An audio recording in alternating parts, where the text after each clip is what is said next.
vous inscrire dans votre nouvelle adresse que vous déclarez. Parce qu'en déclarant vos impôts, vous déclarez ce qu'on appelle communément au Cameroun le certificat de localisation, j'ai oublié le nom exact. Vous déclarez où vous trouvez. Donc, on vous inscrit au bureau de vote le plus proche puisque la carte électorale existe, elle est remise à jour à chaque année.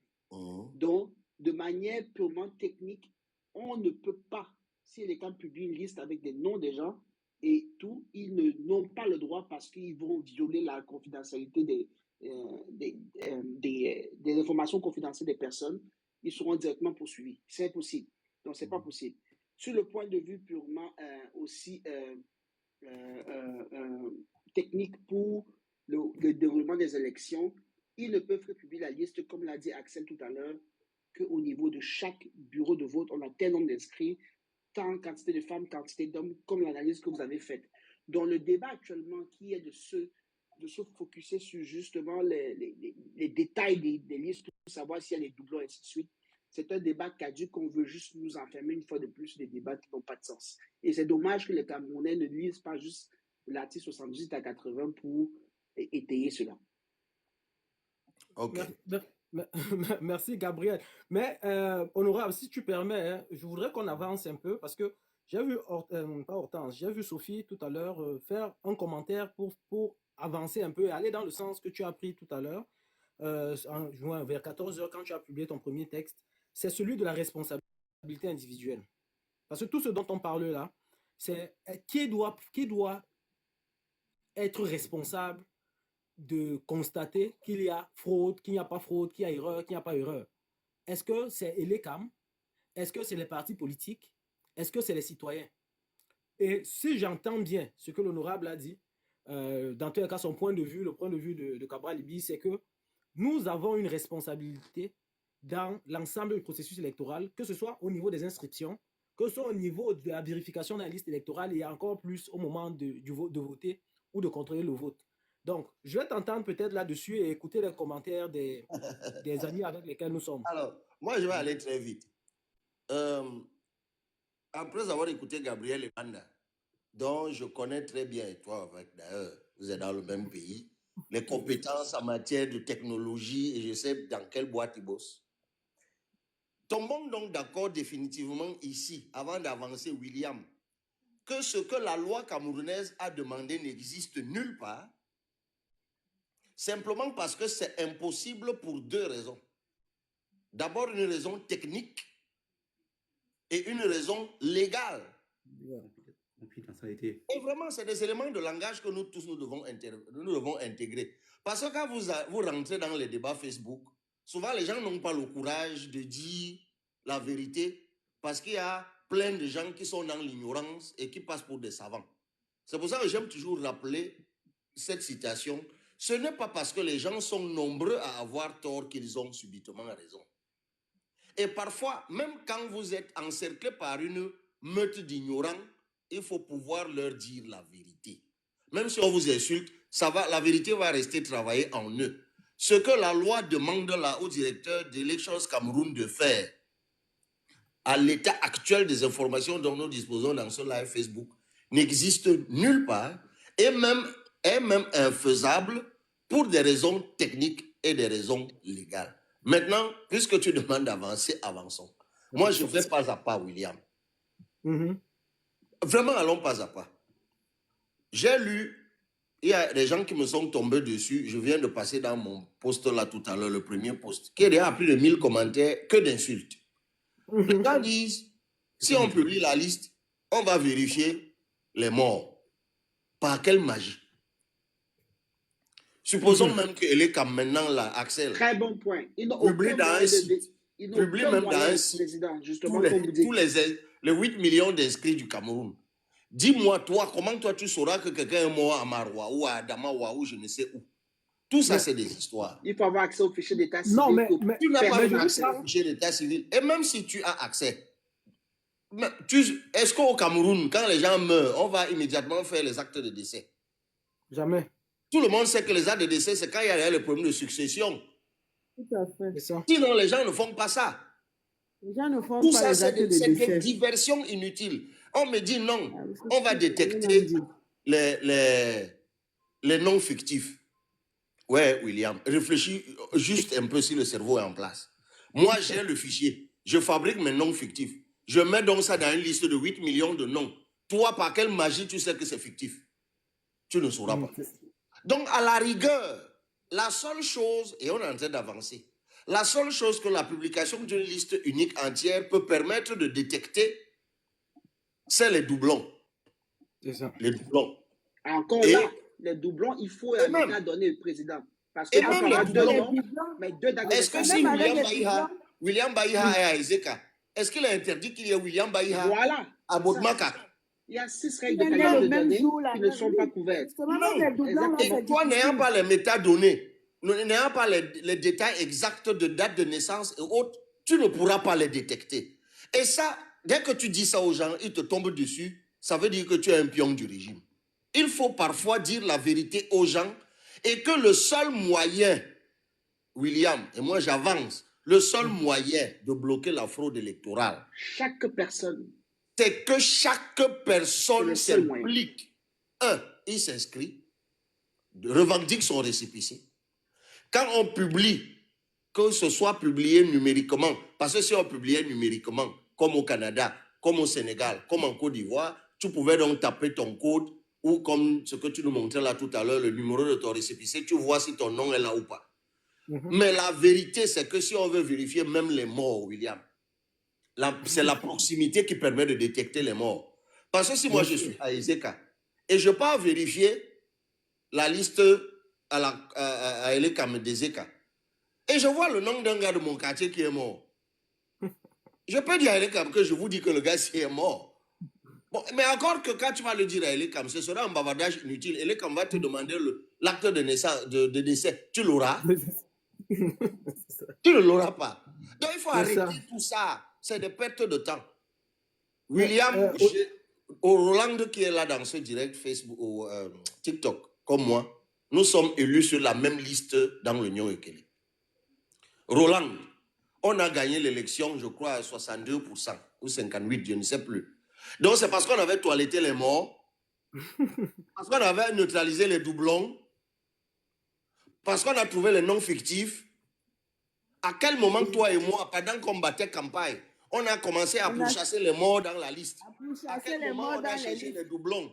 À quel moment on a cherché les noms fictifs? À aucun moment, Roland. La seule chose que nous avons faite, toi et moi, et c'est pour ça d'ailleurs qu'on a voulu vous assassiner sur la route des Eka à Boumian, tous les bureaux de vote. Tous les bureaux de vote. Et les gens étaient dans les bureaux de vote de manière permanente. C'est tout. De 8 h jusqu'à 18 h. On trouvait les gens jusqu'à ce que les gens ont. Ce sont même les populations qui décomptaient les votes dans les bureaux de vote.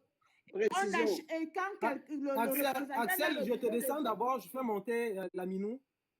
Précision quand encore plus. Le représentant du bureau de vote avait le PV, les populations l'escortaient jusqu'à Elekam pour qu'il ne soit pas agressé ou bien pour qu'il n'ait pas un problème en route. C'est ça qui nous a donné la victoire de 58,60%.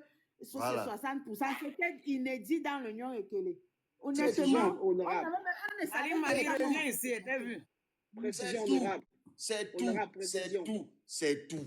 La seule obligation c'est tout. Elekam a, c'est de mettre en place un système de vérification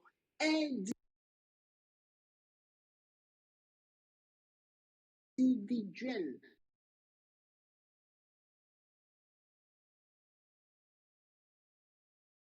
Voilà. De chaque personne.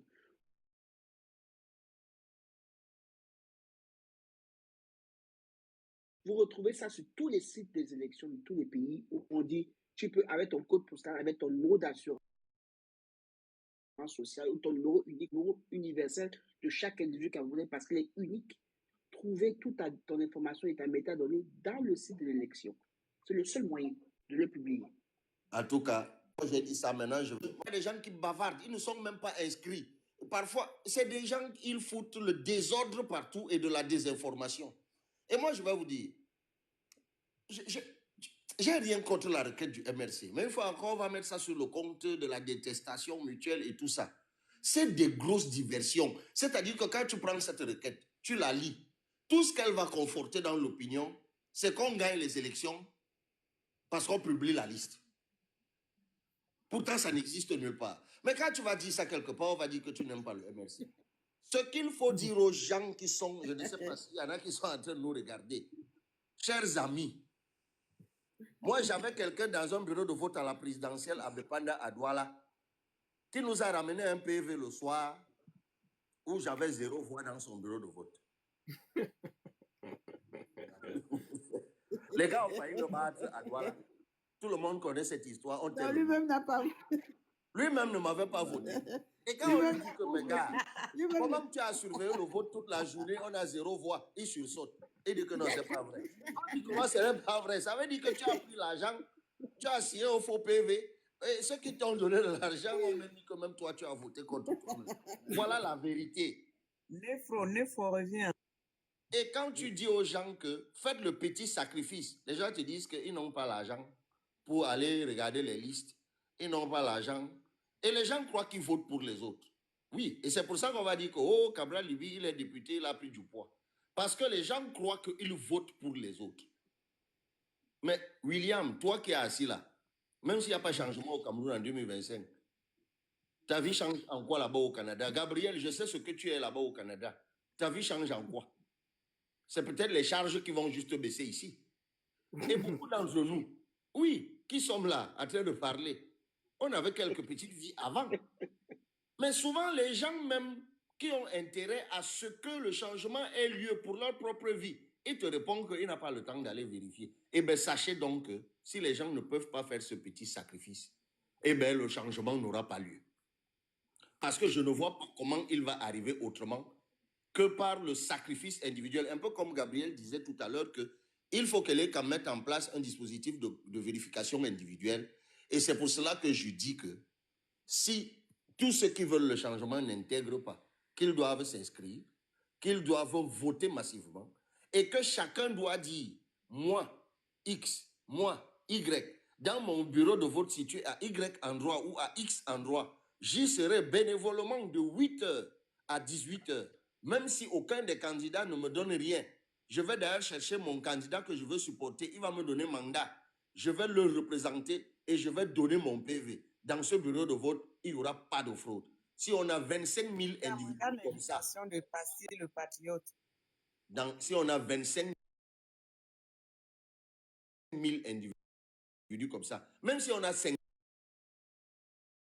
000 bureaux de vote, Axel disait qu'on publie les bureaux de vote tardivement, oui. Mais il suffit que, même si on publie le bureau de vote la veille, et qu'il y a 50 000 Camerounais qui disent que nous, personne ne fraude là où on est. Et pas par bureau de vote, PCRN, Amasok son loulou, où l'opposition n'avait jamais gagné depuis que cette commune existait. C'est comme ça que nous, on a gagné à Messondo, où jamais, même l'UPC n'avait jamais pu gagner la commune de Messondo. L'UPC n'avait jamais pu gagner même la commune de Masok son loulou. Parce que j'ai lu des choses du genre, on nous a donné ci, on nous a donné ça. C'est parce que ça s'est fait à la surveillance stricte, parfois à la bagarre. Que de bagarrer sur d'autres choses, sur Facebook et de s'insulter, voilà là où il faut bagarrer avec soi-même pour se rendre disponible et faire le sacrifice nécessaire pour le changement. J'ai dit ça, je ne dis plus rien, je vous écoute seulement. Moi, je vais dire quelque chose par rapport à l'élection 2018. Je me rappelle encore très bien. J'étais un scrutateur de l'univers pour l'honorable Cabral Libi. J'ai vu dans mon bureau de vote, c'est le professeur Maurice Kamou qui avait gagné les élections. Mais dans les PV, son représentant n'a pas signé de PV. Il sort en courant. Je sors pour le suivre. Mais mon ami, tu refais de signer le PV ici là. Après, quand ils vont changer les voix, tu vas aller tout un peu chez qui? Il est parti sans signer. Regardez un peu l'ignorance de certaines personnes. Il est parti sans signer son PV. Et pourquoi? Il t'a dit qu'il a refusé, alors que son candidat avait gagné. Pourquoi il a refusé de signer? Il est sorti, pour lui, je ne sais pas ce qu'il était dans sa tête. Pour lui, comme on a programmé que c'est Moïse qui a gagné là, ça veut dire qu'il a gagné dans tout le Cameroun. Il est fini, il est sorti en courant. C'est donc l'ignorance. C'est ça. Vous voyez qu'à ce niveau-là, il n'a pas signé le PV. c'est la formation. Merci pour cette précision. En fait, le gars qui est sorti n'est même pas sorti par méchanceté ou par banditisme. Il est sorti parce que pour lui, là, il fait confiance à Elekam. Ah oui, mais erreur fatale. Erreur fatale. Bon, vous m'avez obligé à revenir. Axel est parti. Oui, Axel est parti. Je pense que je vais peut-être faire descendre non, Gabi. Roland. Gabi, tu as peut-être descendre. Je vais faire monter. Parce qu'il y a des gens qui disent que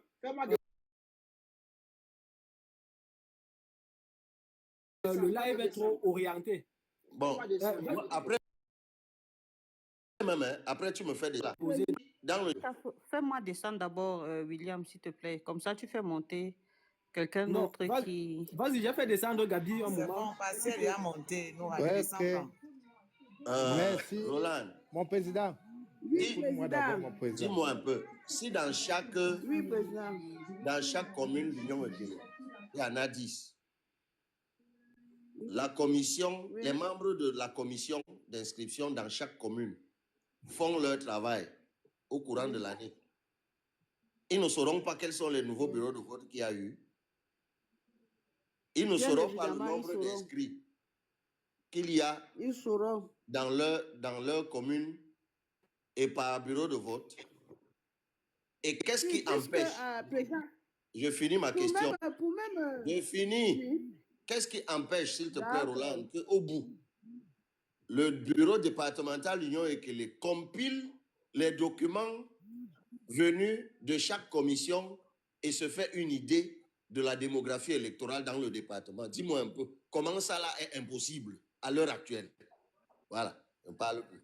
Justement, j'étais en train j'ai cru que vous avez fini la question. J'étais en train de répondre en disant que nous avons reçu de tous nos représentants qui siègent dans la commission mixte les PV de révision des listes électorales dans chaque commune. Nous avons, par exemple, actuellement, nous pouvons déjà simuler, parce qu'il y avait eu, dans certains arrondissements, on avait demandé à ce que, je crois, Diban, c'était 200 personnes, à Ngomapoubi, je crois, c'était 150 personnes qui devaient reprendre leur vote. Mais cela avait réduit le nombre de bureaux de vote que nous avions au départ, c'est-à-dire à l'élection de 2020. Mais depuis janvier, les gens ont repris les inscriptions, ce qui fait que nous pouvons, lorsque à l'heure actuelle, si nous avons lorsque nous avons compilé tous ces bureaux tous ces rapports, nous pouvons déjà nous projeter sur le nombre de bureaux de vote qu'on pourra avoir et aussi sur le nombre de personnes qui se sont inscrites dans tout le département. Avant même que vous n'entriez dans le live, je crois que William et Régine, nous parlions même de cela, de la nécessité pour que chaque citoyen puisse prendre son destin en main. Parce que nous étions en train de dire que si chacun de nous, celui qui veut le changement, ne doit pas seulement parler du changement du bout des lèvres, mais il faudrait poser des actes qui nous amènent à comprendre et à vouloir mettre en pratique ce changement que nous voulons. Parce que nous avons dit que si tous les citoyens camerounais se lèvent aujourd'hui, décident que aujourd'hui nous étions à une inscription sur les listes électorales, il y avait une mobilisation certes, mais il y avait encore des gens que lorsque vous les approchez, ils vous disent j'ai une occupation à faire, je vais d'abord faire cela, je reviens, et puis il ne revient même pas. C'est juste 1 minute, 2 minutes pour s'arrêter, s'inscrire sur la liste électorale. Ce n'est pas demander d'aller. Pourtant, vous l'avez si bien dit, Président, ce sont même ces personnes qui ont le plus besoin que le changement arrive pour impacter dans leur vie. Mais on a comme l'impression qu'ils veulent se faire supplier, ils veulent se faire. Donc, tant que le discours là n'est pas acté, n'est pas compris par le citoyen lui-même, que c'est lui-même, le changement ne peut passer que si lui-même prend la décision de poser des actes qui vont amener le changement, là, ça sera très difficile. Ce n'est pas sorcier. Tout ce qu'il faut, ce sont les discours qui sont dits. Ce sont les discours que nous tenons. Ce sont ces discours qui peuvent décourager ou bien encourager les citoyens. Et moi, pour moi, je suis dans ma position. Il faudrait que chacun de nous se lève. Il dit trop, c'est trop. Et on passe au changement. Merci. Je peux poser mes questions. Descends-moi, tu fais monter Axel. Attends, non. Axel est déjà Non. monté. C'est président Cabral. ne veut pas descendre. Je suis là pour Cabral. Voilà, si le président Attendez. descend, le live va descendre. Oui. Attendez. Laisse-moi poser Le des questions président à va Cabral. rester. Il va peut-être plus Oui, le faire de président. longues tirades. Attends, Oui, Basile, oui. s'il te plaît. Donc, le président ne va plus peut-être faire de longues tirades. Il va répondre aux questions. Moi, je peux descendre. Moi, je peux Laurent, descendre. Ok, pardon, honorable. reste. Ça vous concerne Il y a, tous. j'ai pu descendre certaines personnes sans leur dire, parce qu'il ne fallait pas que je coupe les personnes qui étaient en train de parler. Donc, Isabella, désolé. Donc, j'ai fait monter Axel. Il y a Passy qui veut dire quelque chose à l'honorable. On l'écoute. Et puis, Anoura Fatouma également, qui a de l'expérience par rapport à ces questions électorales. Ok. Merci de me donner la parole. Le micro de Nora. Merci de me donner la parole. Cabral, si vous pouvez savoir, monsieur le président, comment je vous défends ici à Douala, comment je bagarre. Je ne sais pas, vous avez créé un groupe pendant les élections, on était des scrutateurs. Je suis scrutateur, mon numéro est toujours là-bas, avec les scrutateurs de Noran et le scrutateur de Douala. Il y a la photo de Cabral, j'ai toujours ça ici. J'ai écrit même souvent partout. Vous vous déplacez souvent. Mais j'ai un sérieux problème. Sur TikTok, j'ai même écrit ça. Je ne sais pas si vous avez vu ça. J'ai écrit ça dans le groupe là. Pourquoi les militants du PCN ne défendent pas, ne viennent pas s'exprimer dans les réseaux sociaux? Comme moi, je suis en train de me battre partout. Je ne connais même pas le programme politique du PCN. Je suis parti sur Internet, me battre de tous les moyens à expliquer. Parce qu'il y a un programme là-bas. Il y a aussi mes amis qui disent que c'est l'ancien programme. De deux, monsieur Cabral, on a contrôlé les élections ici à Douala, 3e, lycée de Brazzaville, par un jeune homme qui était le représentant, j'oublie seulement son nom. On a recruté des nordistes, les noirs là, parce qu'on n'avait pas de scrutateurs. On a recruté ces gars. Le RDPC donnait 5 000. Nous, on se battait pour qu'on doit voir. Parce que le représentant avait dit que l'argent va venir. Subitement, je ne vous dis pas, je suis resté de 6 heures à 18 heures, j'avais déjà faim. La réalité. Et je suis sorti. Et je suis revenu avec un peu ce que j'avais. Tous ces gars nordistes qu'on avait recrutés sont partis. Voilà le véritable problème qu'on avait aussi. Et le NDPC est en train de toujours venir nous acculer. Est-ce que vous avez faim? Est-ce que c'est comme ça? Mais nous, on ne pouvait pas manger chez eux parce qu'on supportait le PCN. Je me bats partout pour être proche du PCN. Je ne sais pas. J'ai demandé ma carte d'électeur même dans le groupe. On m'a dit, j'attends, je fais ceci. J'ai rencontré un gars du PCN dans le groupe de scrutateurs pour les 6 000 signatures et il y avait 4 000 signatures à Douala, au Citabi, dans un quartier qu'un gars m'avait demandé. J'ai envoyé dans le groupe. Il m'a dit que vous avez demandé un nombre de signatures pour vous déplacer. Il a dit, moi j'étais mis dans le groupe, continue là-bas. Mon problème, c'est que les membres du PCN ne sont pas proches sur le terrain avec nous. Imagine sur TikTok, moi on connaît que je suis conseiller du PCN. Tous les gars de la base, si vous faites des lives, vous allez remarquer, ils vont vous dire, le conseiller du PCN qui s'appelait Passy. Regardez mes photos, vous allez voir. Le conseiller du PCN. Mais j'ai des difficultés parce que vraiment, je ne connais pas. Actuellement, on a un problème. Quand je fais les lives avec les gars du PCN, du MSC, RDPC, que William connaît, les bricots, les tchumbou, tous ces gens de la base du dehors là, la seule question qu'ils me posent, quelles sont les réalisations de Cabral, de Noran, de la dame que j'aime souvent déranger beaucoup là, sur Facebook. J'explique à moitié, pas... Hein? Oui, j'explique à moitié parce que je n'ai pas le contenu et je ne suis pas seul, monsieur le président. Nous sommes nombreux, je peux vous citer, on a un groupe de gars qui sont là en train de défendre le PCN. Le seul problème, c'est qu'on n'est pas informé. Même dans le groupe des scrutateurs, on ne nous donne pas l'information. Ce qu'on donne plus là-bas, c'est les sorties. Lors des, le jour que monsieur le président va passer à une télévision, le jour que un membre du PCN va passer à une télévision, nous, on veut des gars qui vont se battre pour le PCN ici sur les réseaux sociaux et sur le terrain. C'est le seul problème qu'on a ici. Parce que quand il me coince, j'ai honte. Je suis obligé de descendre dans un live quand on m'invite. Parce que je n'ai plus de source. Je suis que non, il faut être clair. Je suis clair et c'est ça que je suis venu dire à mon président. Il ne me connaît pas, mais je vous ai dit que dans les groupes de scrutateurs de Douala, je suis dedans et j'écris toujours pour ces problèmes. Donc, pendant les élections, on n'a pas réussi à retenir tous ces jeunes parce qu'ils avaient faim. Voilà la vérité. Ici à Douala 3e, pour contrôler les élections de Nouran. Celui même qui était représentant, un temps là, il a disparu. J'oublie, vous le connaissez bien. Si vous connaissez celui qui est le représentant, les réunions se passaient ici à l'église Sainte-Agnès. Je pense qu'il m'avait dit que Kabal était venu une fois. Ici à Douala 3e. On a un problème de communication, d'information sur les réseaux sociaux. C'est ça le véritable problème et le terrain. Merci. D'accord. C'est Merci beaucoup, Passy. Président. Non, alors, Passy fait des observations que nous notons. Il dit, par exemple, des personnes comme lui, et sans doute il y en a d'autres, qui sont confrontés à la question des réalisations des députés. Là, ça pose simplement un problème de communication. Parce que les réalisations de nos 5 députés sont connues. Bon, ceux qui les suivent régulièrement les connaissent.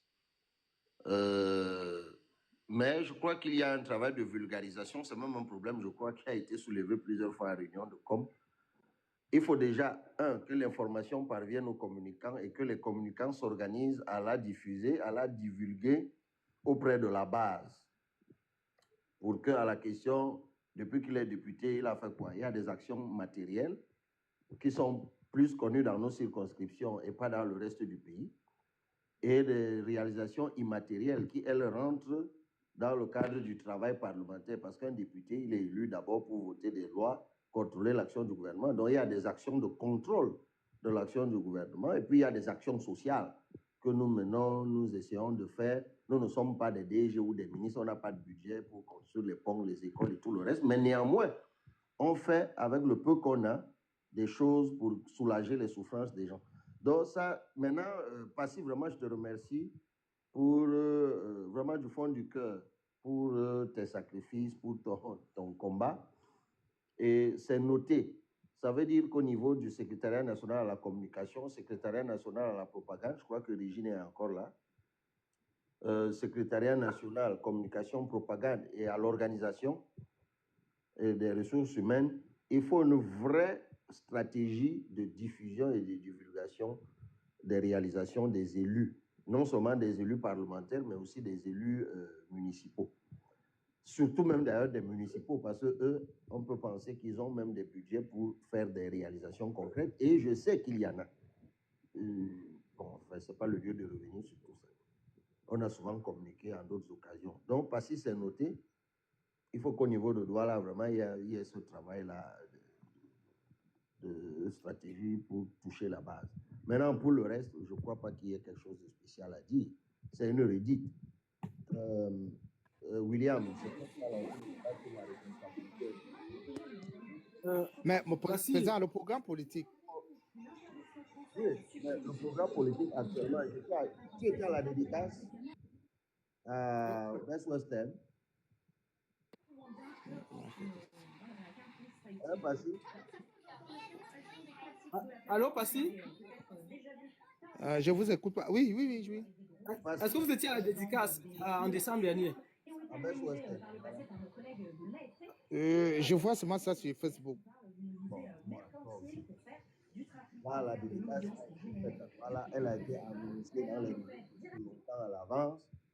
C'était à Douala, c'était ouvert à tous. Il y avait 700 ou 800 personnes.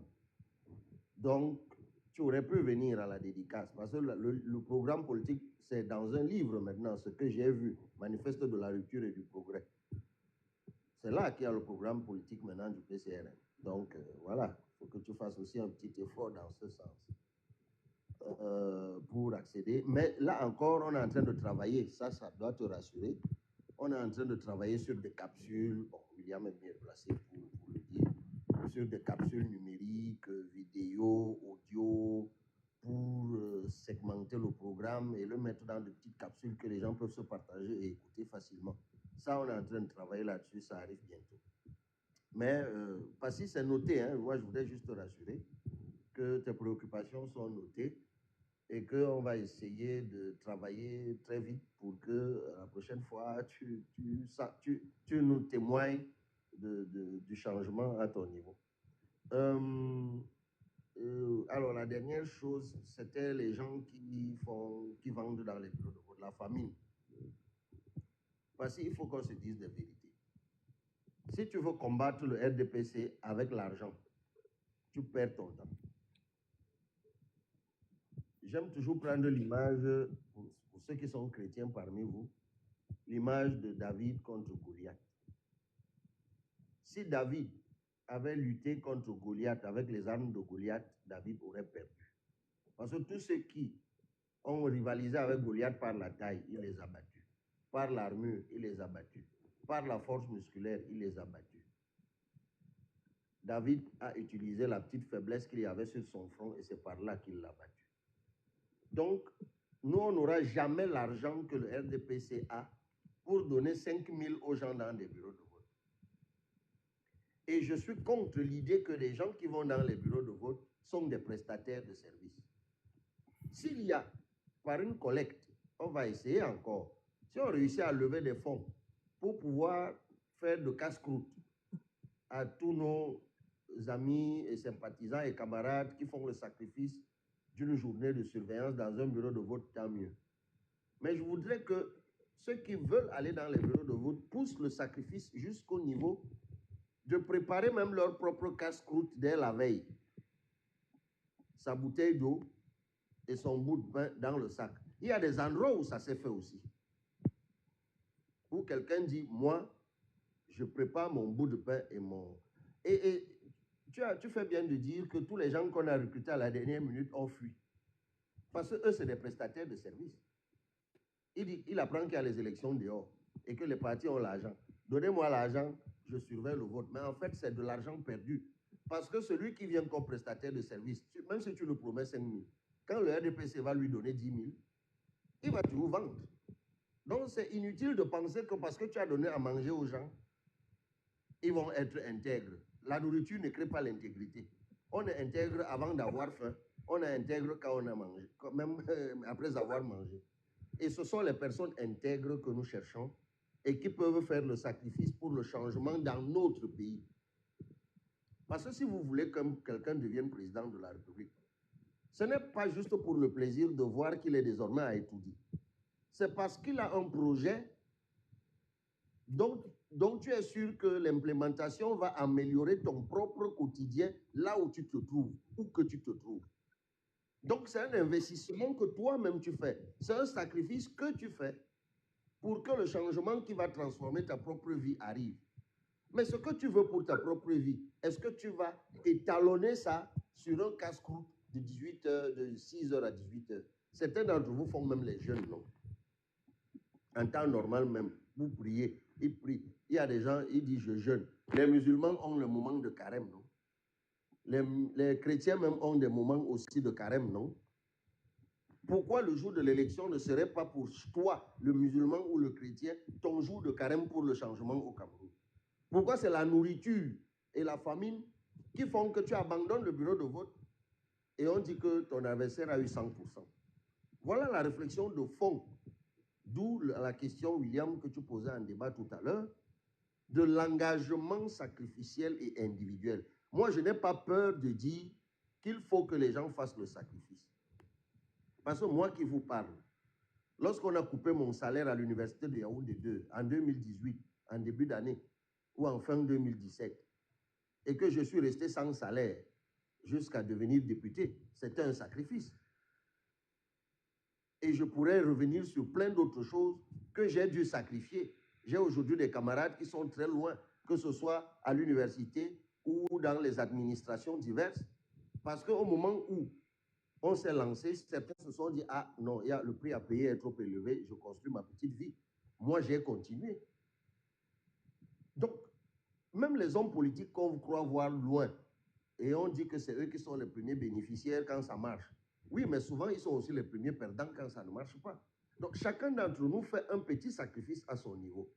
Et il faut que ceux qui seront dans les bureaux de vote intègrent que c'est de leur sacrifice, de leur probité morale, de leur engagement, de leur vigilance et de leur intégrité que dépend le changement. Voilà ce que moi je voulais dire là-dessus. Merci, Président. Je voudrais quand même faire un rappel hein, à nos amis qui viennent spammer les commentaires. C'est pas le lieu de spammer les commentaires. Donc, si vous voulez participer au débat constructif, vous êtes les bienvenus. Mais si vous pensez que vous êtes dans un autre live TikTok où vous êtes prêt à insulter, ce n'est pas le lieu. Je vais passer la parole peut-être à... Il y a Axel qui a demandé à parler de manière intense. William, met le président en grand. C'est comme un live de... Tu dois respecter, comme on fait souvent chez les autres. Mets le président en grand. Oui, comme un invité. C'est une très bonne idée. Mets le président en grand. Le président en grand. C'est ça qui fait que les gens ne viennent pas. Ouais, le tout, c'est que je ne maîtrise pas tout ça, en fait. Parce qu'actuellement, là... Parce que quand je suis arrivé... Sur la photo, clique sur la page du président. Non, attends, quand je suis arrivé... J'ai vu ça comme si c'était quelqu'un qui imitait le président. Mais quand j'ai vu que c'était vraiment le président, mets le président en grand, avec respect, comme un invité principal. J'ai compris, Passy. Ok, je vais descendre. Non, vous êtes un président. Le président ne doit pas descendre. Si le président descend, le live va baisser. Ok, voilà. Oui. C'est fait. C'est bon, non? Ok. Je pense que c'est voilà. Il fallait me dire ça avant. Bon, moi, je cherchais ça, mais je ne l'ai pas trouvé. C'est ça. C'est quand même le président. Oui, William, je voulais intervenir. Bon, William, il descend, je contrôle ça en bas. Très bien. Alors, qui est en train de parler? Noura Fatouma. Oui, Noura, je te passe la parole. D'accord. Alors, moi, je reviens sur la responsabilité individuelle parce que j'ai peur de dire que quel que soit le sujet qu'on va aborder sur la question électorale, ça va tourner autour de ça. Parce que quand je revois un peu l'actualité de la semaine, que ce soit l'interpellation, le président a interpellé par exemple les religieux sur leur part, la part qu'ils peuvent jouer pour faire changer les choses. Et cet appel a été entendu. Sauf que certains sont, on va dire quoi, harcelés hein, pour les amener, on veut les amener justement à intervenir et à mobiliser dans leur rang. Et cette question de responsabilité individuelle là revient toujours. Parce qu'aujourd'hui, ça veut dire quoi? Si peut-être les imams, si les pasteurs ne disent rien, ça veut dire que les musulmans et les chrétiens vont voter Paul Biya. La question vaut son pesant d'or. Donc, aujourd'hui, le musulman qui va aller voter parce que son imam lui a dit de voter Paul Biya, est-ce qu'il a envoyé par exemple ses enfants à l'école et qu'aujourd'hui, il ne se plaint pas de chômage? Est-ce qu'il nourrit sa famille à sa faim? Est-ce qu'il n'a pas de problème de santé, de soins de santé? Donc, tous les problèmes que nous rencontrons en tant que Camerounais, indépendamment de la religion, on les rencontre tous au même titre, sauf quelques privilégiés. Si on va dans un autre domaine, bref, je vais pas extrapoler parce qu'on est sur un sujet précis, mais je veux dire, quel que soit le bout par lequel on prend ce sujet-là, on revient toujours à l'importance de l'implication individuelle. Forcément, on reviendra à ça. Parce que il y a le monsieur tout à l'heure, il a parlé des nordistes qu'on a invités, qu'on a recrutés et qui sont partis. Hein? Entre-temps, ils sont partis certainement parce que peut-être on leur avait donné quelque chose ou bien peut-être parce qu'ils n'ont rien eu, ils n'ont pas jugé nécessaire de rester là longtemps. Bref, il y a effectivement un problème d'implication individuelle. Moi, ma préoccupation, c'est celle de savoir comment on fait. C'est vrai qu'il y a beaucoup de sensibilisation, c'est vrai qu'on en parle beaucoup, mais comment on fait justement pour mettre un focus sur la question de telle sorte que vraiment que chacun prenne conscience de ce qu'il peut apporter à titre personnel. On a vu ces jours-ci comment est-ce que des jeunes encore étaient en train de chanter les louanges du président de l'Assemblée nationale et appeler à la candidature du président Paul Biya à Tokombéré. Pratiquement, ça arrive pratiquement toutes les semaines. Et c'est les mêmes récriminations. Vous allez voir, on va dire les mêmes choses, on va revenir au sujet principal. Même quand on parle de la question électorale, quand on parle de vérification des listes, on sait qu'il n'y a pas de véritable prise de conscience individuelle d'abord. Les gens ont l'impression qu'on est dans un jeu. Pourtant, on est à un tournant décisif. Si on rate 2025, j'ai envie de dire que je dirais pas que ce sera compliqué parce que la lutte pour le changement, elle ne s'arrête pas, mais on a intérêt, on aura un plus gros intérêt à essayer de stopper la saignée en 2025. Parce que si on rate 2025, avant 2032, je pense que ce sera très, très difficile pour le peuple de façon générale. Peut-être que c'est ce qu'ils veulent pour se réveiller définitivement, mais l'implication individuelle, c'est un sujet sur lequel on doit vraiment, vraiment se pencher. Voilà ce que moi j'avais à dire sur la question. Moi, je suis également d'accord avec toi. Hein. Je pense qu'on ne peut pas changer le Cameroun si les Camerounais ne veulent pas changer. Et je pense que les Camerounais veulent changer. Il faudrait qu'ils fassent donc le pas, effectivement, pour changer. Merci beaucoup, Onoura, pour ta contribution. Tu restes peut-être avec nous quelques minutes encore. Axel? Oui, Bonsoir, bon, Axel. c'est vrai que vous êtes déjà allé...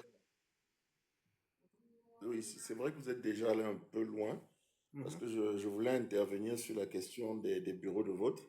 Déjà pour corriger une bêtise que j'ai dit tout à l'heure, parce que j'ai dit que les bureaux de vote sont publiés en juillet. Non, en fait, les bureaux de vote sont publiés 8 jours avant l'élection.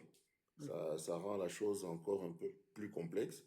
Et le président avait posé la question sur la possibilité de s'organiser lorsqu'on sait plus ou moins quel est le nombre d'inscrits dans sa circonscription. Oui, on sait plus ou moins, on saura plus ou moins quel est le nombre de bureaux de vote, parce que je crois que c'est les articles 96, 97, non, 95, 96, 97 qui donnent les spécifications ou qui expliquent comment s'organisent les bureaux de vote. Donc, tu sais que si tu as 500 personnes en plus, a priori, tu auras un bureau de vote en plus. Mais le problème, c'est la localisation de ces bureaux de vote. Parce qu'on a eu le cas, par exemple, en 2020, où on a découvert des centres de vote le jour de l'élection, alors même que pas la loi électorale, mais comment est-ce qu'ils appellent ça, le code intérieur, non, comment est-ce qu'on appelle ça déjà? Le règlement intérieur de l'ECAM vous dit bien qu'il y a une descente de terrain la veille de l'élection avec les partis politiques pour repérer l'ensemble des centres de vote. C'est chose qui n'a pas été respectée en 2020. Donc, ça nous permettrait, si on arrive à avoir cette liste-là, ça nous permet de mieux nous organiser et surtout donc de communiquer avec les Camerounais pour aller vers une forme de motivation et même d'éducation qui pourrait provoquer leur responsabilité individuelle. Bon, de façon terre à terre, si je vais maintenant dans un quartier et que je veux motiver les Camerounais à surveiller le vote le jour J, je dois être capable de dire à telle personne que toi, ton bureau de vote, c'est dans telle école. Donc, sois présent là-bas à 5h, à 6h du matin. Organise-toi comme tu veux avec tes amis du quartier pour rester de là toute la journée. Vous vous relayez pour aller chercher à manger, pour aller aux toilettes, Et voilà, en fait, c'est simplement ça, en fait, qui pourrait être intéressant. Mais évidemment, ça ne disqualifie pas tout ce que vous avez dit sur la responsabilité individuelle en elle-même. Chaque Camerounais peut aller auprès de l'ECAM, même si le site ne fonctionne pas, pour savoir où se trouve son bureau de vote et prendre sur lui de s'impliquer en fait pendant tout le processus pour ne pas être pris de court le jour du vote. Merci. Cool. Merci pour les précisions qui sont quand même qui sont importantes. C'est-à-dire sur la dimension systémique ou la dimension systémique de l'organisation des élections. Et je voudrais poser une question peut-être pour permettre à l'honorable de dire quelque chose, au président de dire quelque chose, avant de passer la parole à Gildas qui est ici dans la ville de Québec avec moi au Canada. Moi, je suis à Montréal, il est à Québec, mais nous ne sommes pas très loin les uns des autres. Donc, Gildas, après le président, tu vas peut-être prendre la parole.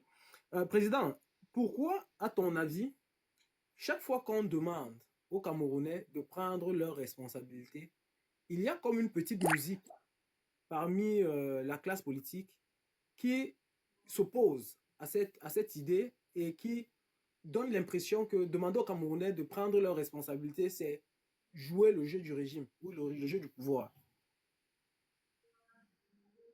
Ok, William. Avant peut-être de parler, je voudrais... Enfin, puisque j'ai aimé le live TikTok. Et sur mon autre téléphone, j'étais en train de regarder. J'ai même vu qu'il y a un endroit où c'est écrit live sur TikTok. Oui. Est-ce qu'on peut... J'ai juste 2 ou 3 questions à poser rapidement et je crois que Hortense est là. Pour faire un live TikTok, il faut quoi? Il faut juste aller en live. Le téléphone méga. Parce que j'ai vu un endroit là, c'est live. Tu peux créer un événement, tu peux même annoncer l'événement. C'est ça. Ok. C'est tout. Moi, je voudrais vous suggérer que nous fassions souvent ces lives le plus possible. Et est-ce qu'il faut un minimum d'abonnés pour faire? Je crois 1000. Il faut avoir au moins 1000 abonnés. Moi, j'ai 10 000. Au moins 1000 abonnés. Voilà. Si la page du président a 10 000, c'est beaucoup mieux de souvent faire les lives là-bas. Bon. Moi, je voudrais suggérer, William, oui, mais et du coup, je suis obligé moi-même de modérer, n'est-ce pas? En fait, au moment où, comme vous avez il y a 10 000 abonnés, vous pouvez mettre des administrateurs, c'est-à-dire vous lancez le live. Non, il peut avoir des administrateurs de façon qu'il lance le live. Il peut s'occuper à faire autre chose. Il met juste une image et on continue à modérer le live. Tant que le téléphone est actif. Attends, je pense que tu vas bien me coacher, peut-être demain. Parce que je voudrais proposer, William, que mon compte héberge un live demain. Ok. Demain, c'est jeudi. Comme ça, demain, c'est jeudi. Je ne sais pas si c'est possible. Oui, a priori, moi, ça va. Comme ça, on va le faire pendant qu'il est chaud. Il faut arrêter l'heure. Non, la bonne heure, c'est toujours le soir, non? 21h. Oui, mais je crois qu'il faut commencer un peu plus tard. Aujourd'hui, on a commencé tôt. Donc, peut-être on peut décaler d'1 heure. Si vous voulez, demain à 22h. Je me suis rendu compte que les gens ont commencé à intégrer le live. Non, honorable Roland, même si tu commences le live à n'importe quelle heure, les gens ne peuvent jamais intégrer le live normalement avant au moins 1 heure ou 30 minutes à 1 heure du live. Parce que c'est pendant que le live passe qu'on signale aux gens que le live est en train de passer. Donc même si tu commences le live à 22h, tu auras toujours au moins 1 heure pour que les gens commencent à intégrer le live. Okay. D'accord. Donc, remettons donc pour demain encore 21h sur le même thème, c'est-à-dire responsabilité individuelle en 2025. C'est ça. Donc, moi, je propose, je vais héberger ça demain à 21h. Ok. Bon, une fois que je l'ai dit, et là, ça fait que, tout à l'heure, et entre-temps, on va voir si je peux faire modérer à distance. Comme ça, William, tu pourras d'ailleurs toujours modérer demain. On va voir ça tout à l'heure avec... ou demain matin, Hortense va nous montrer les secrets. Non, alors, pour répondre rapidement à ta question, on n'aime pas dans notre contexte évoquer la responsabilité individuelle. Je crois que c'est ça le sens de ta question, William. Oui, c'est ça. C'est-à-dire que chaque fois que tu interpelles les gens à prendre leurs responsabilités, c'est comme si, en fait, ça s'explique un peu. C'est une forme de blocage psychologique. Mais aussi une vieille habitude. Un blocage psychologique qui dérive d'une vieille habitude. Quelle est la politique qui est faite globalement par l'opposition depuis 1992? C'est la politique de la critique acerbe. Je le sais très bien parce que je suis un acteur de cela.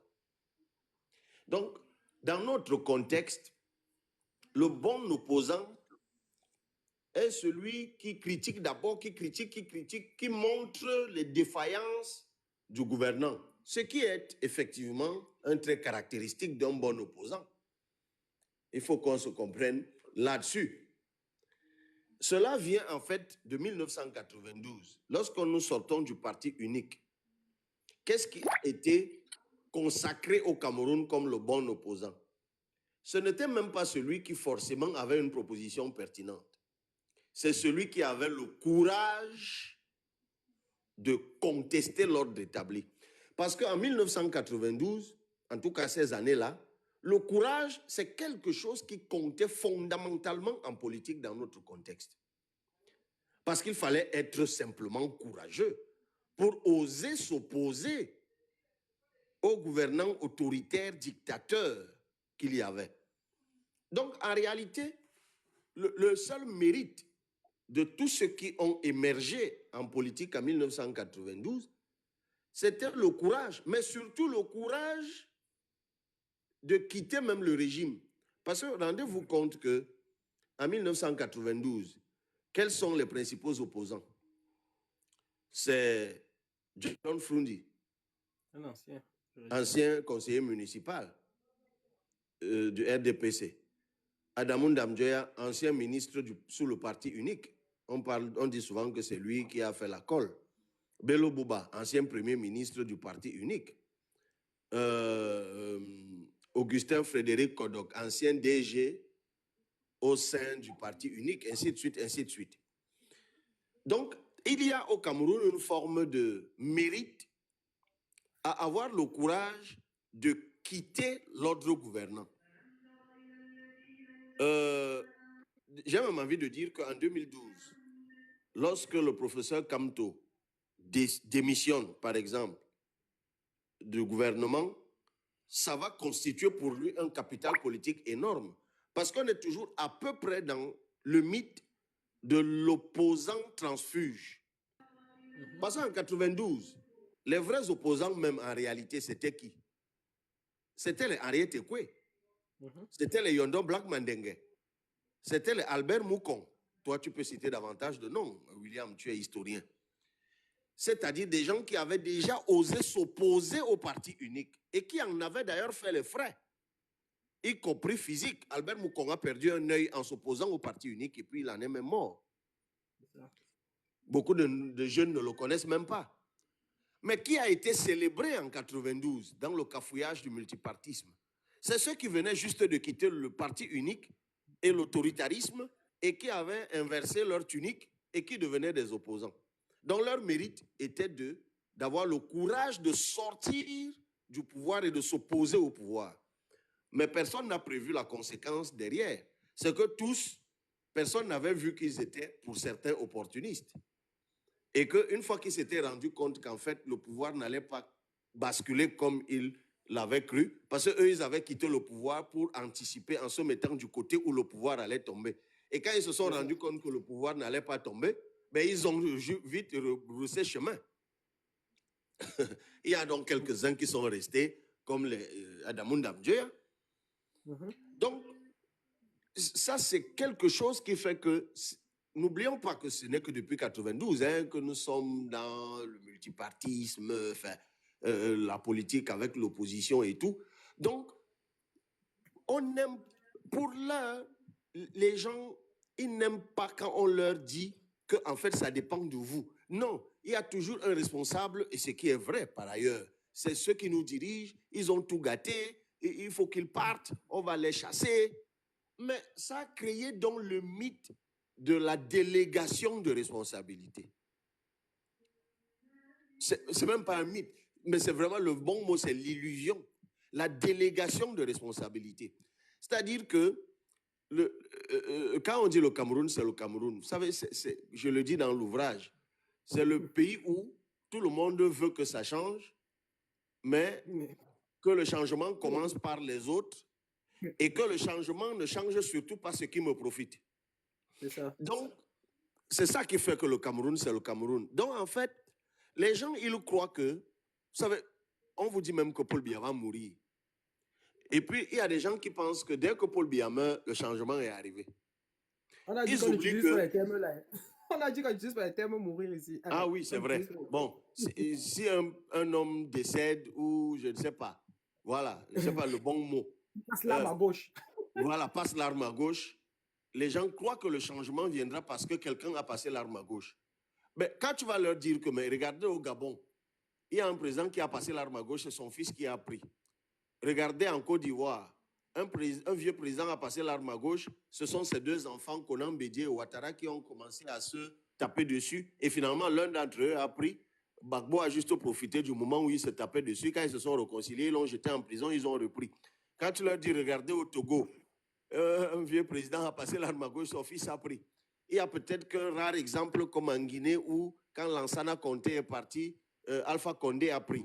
Donc, il y a une délégation de responsabilité. Et moi, l'une des missions, moi je suis constant sur ce point pour ne pas faire très long, c'est que depuis 2017, sur quoi nous avons travaillé, William, et tous ceux qui sont ici et qui ont été de cette aventure depuis le début, c'était de taper sur la responsabilité individuelle. Au début, on a été moqué. Mais avant même d'être moqué, souvenez-vous que parce que j'insistais sur les inscriptions, pour cette seule raison, je suis passé, et tous ceux qui m'accompagnaient, pour des accompagnateurs, pour des pions, pour des envoyés. Vous savez, le mot cabri, par lequel on appelle aujourd'hui les cabralistes. Celui qui a créé ce mot, c'est Célestin Jamen, qui disait que c'est des cabris écervelés, qui pensent que par les urnes, quelqu'un peut quitter le pouvoir. Mais ces propos, il les tenait parce qu'il tournait en dérision et balayait du revers 11 millions de citoyens. Mais c'est curieusement le même individu qui s'est pris une balle dans la cuisse quelques mois plus tard en prétendant manifester pour son candidat qui avait gagné les élections par les urnes. C'est le paradoxe du Cameroun. Bon, comme les gens manquent souvent d'humilité pour reconnaître après qu'ils se sont trompés et tout, il faut juste avoir donc cette fois le courage de ramer à contre-courant. C'est-à-dire que quand tu t'es donné pour mission de réveiller les gens, dis-toi bien que quand tu vas leur montrer le chemin, ils vont te lancer les cailloux. Et que tu dois avoir le courage de persister à leur montrer le chemin en esquivant les cailloux, en espérant que, évidemment, le caillou ne te crève pas les deux yeux, et que, au bout, ils s'arrêtent progressivement de te lancer les cailloux et commencent à te suivre timidement pour les plus sincères et les plus humbles, à reconnaître qu'ils s'étaient trompés, et pour les autres jouant les passagers clandestins, faisant juste comme si, en fait, ils ne s'étaient jamais trompés, ils avaient même toujours eu raison. Donc, c'est à peu près ça. Donc, il y a ce truc-là qui fait, c'est notre histoire qui fait ça, c'est notre contexte qui fait ça. Et puis, n'oublions pas qu'on est dans des environnements de très grande suspicion aussi, à cause justement de ce que j'ai décrit tout à l'heure. Le fait que les gens aient cru en certains leaders politiques au début des années 90 et que ces derniers aient trahi, entre guillemets, mais en fait ont juste rebroussé chemin, il est aussi né dans l'espace public camerounais une forme de suspicion permanente. Donc, les gens sont plus enclins à penser que tous les leaders sont d'abord nombrilistes et opportunistes plutôt que sérieux. Donc, voilà, William, moi, l'explication que je peux donner, ça s'explique. Ce n'est pas quelque chose d'étonnant. Je pense que notre trajectoire sociétale, notre histoire politique, le contexte dans lequel les gens vivent, la souffrance que les gens endurent, tout ça mis ensemble fait que les gens n'aiment pas quand on interpelle leurs responsabilités parce qu'ils pensent que c'est trop leur demander. On souffre déjà assez comme ça. On a déjà assez payé le prix de ce régime comme ça. On a assez enduré ce régime comme ça. On a assez perdu sous ce régime comme ça. Et ne nous demandez pas en plus de fournir encore un effort. Oui, mais sauf que si vous ne faites rien, ben, le régime est toujours plus puissant. Parce que justement, en parlant comme ça, vous parlez exactement comme le régime veut que vous parliez. Le régime veut que vous soyez désabusés, fatigués, désintéressés, que vous vous éloignez de ce que vous devez faire.